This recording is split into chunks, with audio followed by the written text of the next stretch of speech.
ripoti ikoje? Mpaka sasa hivi tunaendelea na huyu ni mpya na kuna mzazi wake hapa. Tumepokea wanafunzi 12. 12. Kati ya wangapi? Kati ya wanafunzi ambao tuliambiwa pale kwenye maelekezo wanafunzi 208. Wameanza kuripoti lini? Wameanza kuripoti siku ya Jumamosi tarehe 4. Nimepita tu kuwaona watoto. Ombi langu. Ombi langu. Msije mkaweka michango ambayo serikali haijaiagiza. Nataka kufika huko nikaone watoto wangu wanakolala.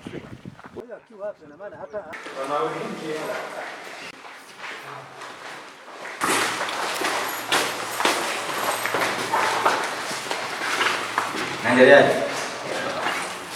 Mwalimu, na combination ngapi? Combination kama 5. Ya kwanza kuna CBG, sio CBG ni PCM. PCM. Kwa wawili. Aha. Na hilo kule HGK. Wapi? Yule kijana wangu. Kule. Na HGK. HGK. Ndio. HGK uko wapi? Wanasiasa wa kesho. Na HGLI.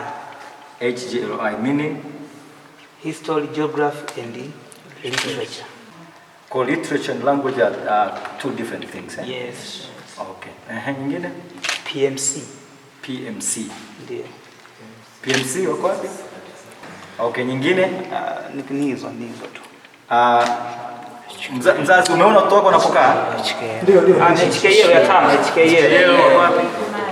HKL wako wapi? HKL. Sawa. Umeona watoto wanapokaa? Unapaonaje? Ni pazuri sana. Hii kazi ya Mheshimiwa Rais. Nimekwambia mzazi uje upaone watoto wetu wanapo. Hii shule ni shule mpya. Inaitwa Bubali Sekondari ambao Mheshimiwa Rais alitupa milioni 123 kwa ajili ya 25 kwa ajili ya kujenga. Watoto wangu ni waomba, sawa? Eneo si zuri? Simeliona? Yeah. Vigae umecheki marumaru? Yeah. Lakini macheki umeme unawaka? Yeah. Umeme unawaka? Yes. Tunzeni majengo haya, sawa? Yes. Before each and everything, tunzeni.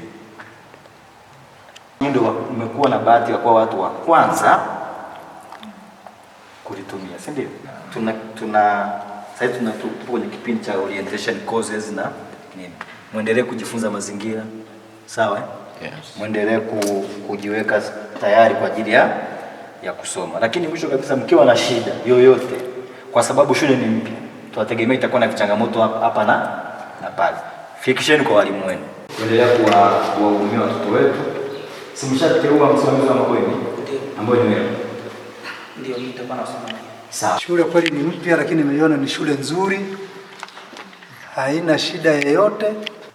Na kikubwa ni waasi tu wa vijana wetu.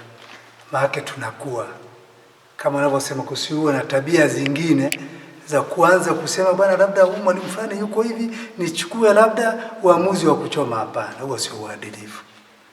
Kikubwa ni kusikiliza haya, msikilize mwalimu wako. Kuna tatizo unaenda kamuone mwalimu. Najua kuna vitu kikaa mpo wengi, shida huwa ziishi, kuna kuibiana hapa na pale, lakini vizuri mkakaa kama ndugu. Mambo mengine madogo madogo, mnaoneni walimu wenu ndio viongozi.